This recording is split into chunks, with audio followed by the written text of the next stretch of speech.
Assalamualaikum warahmatullahi wabarakatuh. Saya Masyruria. Di sini saya akan menjelaskan tentang sejarah dan evolusi media baru untuk memenuhi tugas mata kuliah komunikasi digital dan media baru. Istilah media baru sudah diperkenalkan sejak tahun 1969 dan Marcel McLuhan menjadi salah satu tokoh yang berperan dalam memperkenalkan istilah tersebut. Menurut McLuhan, media baru merupakan perkembangan teknologi komunikasi yang berperan dalam memperluas jangkauan komunikasi manusia, sehingga dapat disimpulkan bahwa istilah media baru tidak merujuk pada suatu teknologi yang spesifik. Dalam buku Encyclopedia of New Media 2003, tidak ada definisi yang spesifik tentang media baru, sehingga media baru terus berubah dan berkembang seiring berjalannya waktu.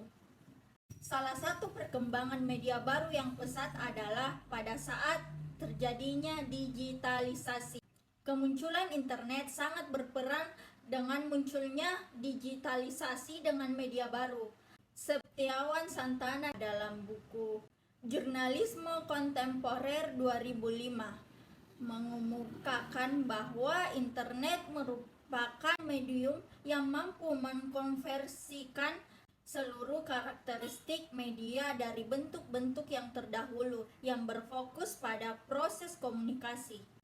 Bila dikaitkan dengan perkembangan media baru, kemunculan internet berperan dalam melahirkan media online yang sempat booming seperti Chicago Online, yang merupakan koran online pertama yang diluncurkan oleh surat kabar Chicago Tribune. Selain McLuhan, pada tahun 1964, Ronald Rice juga mendefinisikan media baru sebagai teknologi komunikasi yang memungkinkan untuk terjadinya interaktivitas antar pengguna dan antara pengguna dan informasi. Bila dikaitkan dengan media saat ini, interaktivitas merupakan karakteristik dari sebagian besar media, khususnya media yang beroperasi secara daring. Perkembangan ini memunculkan model komunikasi massa yang sebelumnya berupa satu komunikator ke banyak komunikan. Media baru berguna untuk menjelaskan media yang bersifat digital, berjaringan, dan terkomputerisasi yang merupakan efek dari perkembangan teknologi informasi dan komunikasi. Istilah media baru dapat digunakan untuk menjelaskan penjelasan yang terkait kondisi teknologi dan internet teraktual serta dampaknya terhadap budaya. Jaringan media baru pun mampu memungkinkan penggunanya untuk mengakses informasi kapan saja dan di mana saja. Para penggunanya pun dapat berinteraksi dengan media ataupun pengguna lain dengan umpan balik atau feedback yang diberikan. Konten-konten informasi yang dapat dibuat tidak hanya oleh media, tetapi para penggunanya pun dapat dijelaskan dengan media baru, di mana media baru bersifat bebas. Tidak lagi hanya media baru yang memegang kendali penuh atas informasi yang tersebar, tetapi halayak pun turut memegang kendali atas distribusi dan konsumsi konten media baru. Akhirnya komputer dan internet menandai awal dari era digital. Informasi terpusat pada institusi media besar dengan audiens yang pasif dalam menerima pesan. Teknologi seperti telepon memungkinkan komunikasi jarak jauh. Namun akses informasi masih terbatas secara geografis dan sosial. Informasi terpusat pada institusi media besar dengan audiens yang masih pasif dalam menerima pesan.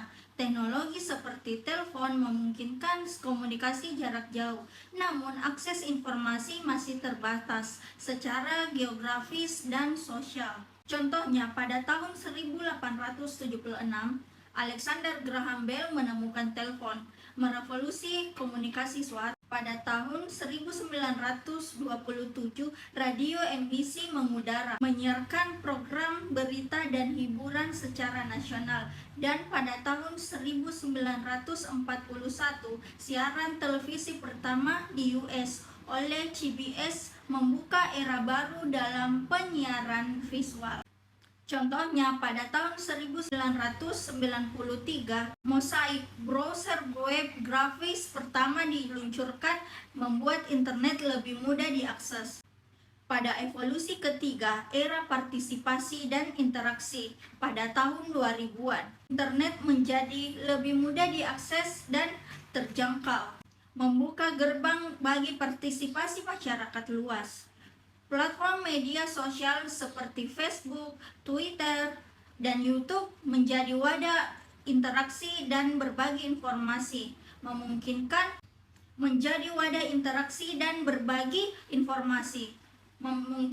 pengguna untuk saling terhubung dan terlibat dalam percakapan global. Penggunaan internet merambah ke berbagai bidang seperti bisnis, pendidikan, dan hiburan, mengubah cara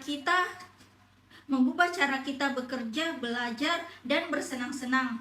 Contohnya, pada tahun 2004, Facebook diluncurkan, merevolusi cara orang terhubung dan berbagi informasi secara online. Dan pada tahun 2005, YouTube didirikan menjadi platform berbagi video terbesar di dunia. Pada evolusi keempat, yaitu Web 2 dan media sosial. Konsep Web 2 menekankan interaktivitas dan partisipasi pengguna dalam menciptakan konten.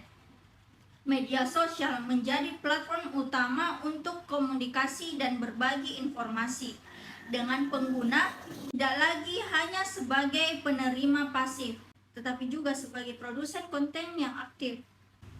Munculnya smartphone dan aplikasi mobile semakin meningkatkan aksesibilitas internet, memungkinkan pengguna untuk terhubung dan berbagi informasi dimanapun dan kapanpun.